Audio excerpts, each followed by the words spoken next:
পোশাক খাতের মাফিয়া সিন্ডিকেটের বুক কাঁপিয়ে এ যেন এক অবিশ্বাস্য প্রত্যাবর্তন। মধ্যবিত্তের সবচেয়ে প্রিয় এবং বিশ্বস্ত ব্র্যান্ড নবীন ফ্যাশন নিয়ে সংসদ সদস্য হাসনাত আবদুল্লার এক জাদুকরী পদক্ষেপে পুরো দেশ আজ স্তম্ভিত। যে সিন্ডিকেটের বিষাক্ত নিঃশ্বাসে নবীন ফ্যাশনের মালিক এনামুল হাসান নবীন কাঁদতে কাঁদতে দেশ ছেড়ে প্রবাসে পাড়ি জমিয়েছিলেন, সবাই ভেবেছিল লুটেরা মাফিয়াদের কাছে হয়তো সাধারণ মানুষের কম দামে ভালো পোশাক পরার স্বপ্নটা চিরতরে হেরে গেল। কিন্তু না, গল্পের আসল ক্লাইম্যাক্স তো তখনও বাকি ছিল। যখন সব আশা শেষ, ঠিক সেই মুহূর্তে সিনেমার সুপারহিরোর মতো দৃশ্যপটে এন্ট্রি নিলেন 2024-এর গণ অভ্যুত্থানের অগ্নিপুরুষ এবং দাপুটে সংসদ সদস্য হাসনাত আবদুল্লাহ। তার একটি মাত্র মাস্টার স্ট্রোক আর রণকৌশলের কাছে তাসের ঘরের মতো গুড়িয়ে গেল শক্তিশালী সিন্ডিকেটের দম্ভ।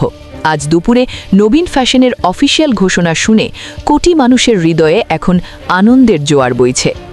ঘটনাটি কেবল একটি দোকান বন্ধ হওয়ার ছিল না, এটি ছিল সাধারণ মানুষের পকেট কাটার এক সুগভীর ষড়যন্ত্র। নবীন ফ্যাশন যখন মাত্র 500 টাকায় পাঞ্জাবি আর 300 টাকায় পায়জামা বিক্রি করছিল, তখন পোশাক খাতের মাফিয়াদের চোখে তা ছিল চরম অপরাধ।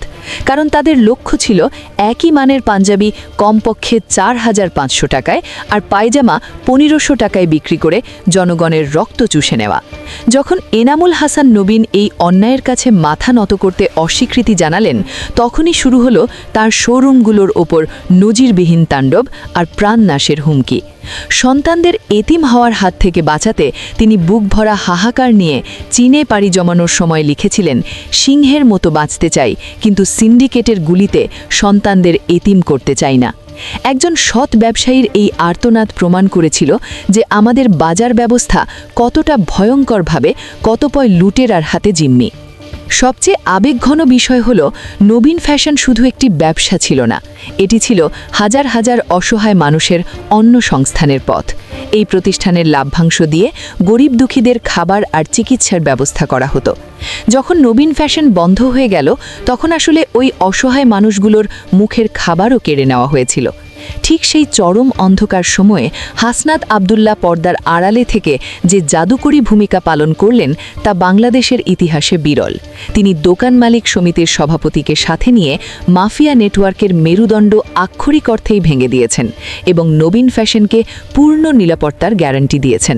কোনো ফেসবুক পোস্ট বা লোক দেখানো প্রচারণা ছাড়াই তিনি বুঝিয়ে দিয়েছেন যে জনগণের ক্ষমতা মাফিয়াদের চেয়েও অনেক বেশি শক্তিশালী। এই অভাবনীয় বিজয়ের সুসংবাদ নিয়ে বুধবার দুপুরে নবীন ফ্যাশন তাদের অফিসিয়াল ফেসবুক পেজে এক দীর্ঘ ঘোষণা দিয়েছে। হাসনাত আবদুল্লার প্রতি কৃতজ্ঞতা জানিয়ে তারা জানিয়েছে যে মগবাজার শাখা ছাড়া দেশের বাকি সব শাখা এখন থেকে পুনরায় সচল হচ্ছে। তবে সিন্ডিকেটের গালে শেষ চড় হিসেবে তারা এবার ঘোষণা করেছে টানা 15 দিনব্যাপী মেগা ঈদ উৎসবের, যেখানে থাকবে বিশেষ ছাড় আর অভাবনীয় সব অফার। এমনকি মালিক এনামুল হাসান নবীন হাজার মাইল দূরে চীন থেকেও সরাসরি ফেসবুক লাইভে যুক্ত হয়ে তার প্রিয় ক্রেতাদের সাথে উৎসবের আনন্দ ভাগাভাগি করে নেবেন। হাসনাত আবদুল্লার এই নীরব বিপ্লব প্রমাণ করে দিল যে সদিচ্ছা থাকলে যে কোনো শক্তিশালী সিন্ডিকেটকে মুহূর্তের মধ্যেই ধুলোয় মিশিয়ে দেওয়া সম্ভব। আপনার কি মনে হয়, হাসনাত আবদুল্লার এই তাৎক্ষণিক অ্যাকশন কি দেশের অন্যান্য সিন্ডিকেটগুলোর জন্যও একটি চূড়ান্ত সতর্কবার্তা? নবীন ফ্যাশনের এই বিরচিত ফিরে আসাকে আপনি কিভাবে মূল্যায়ন করছেন?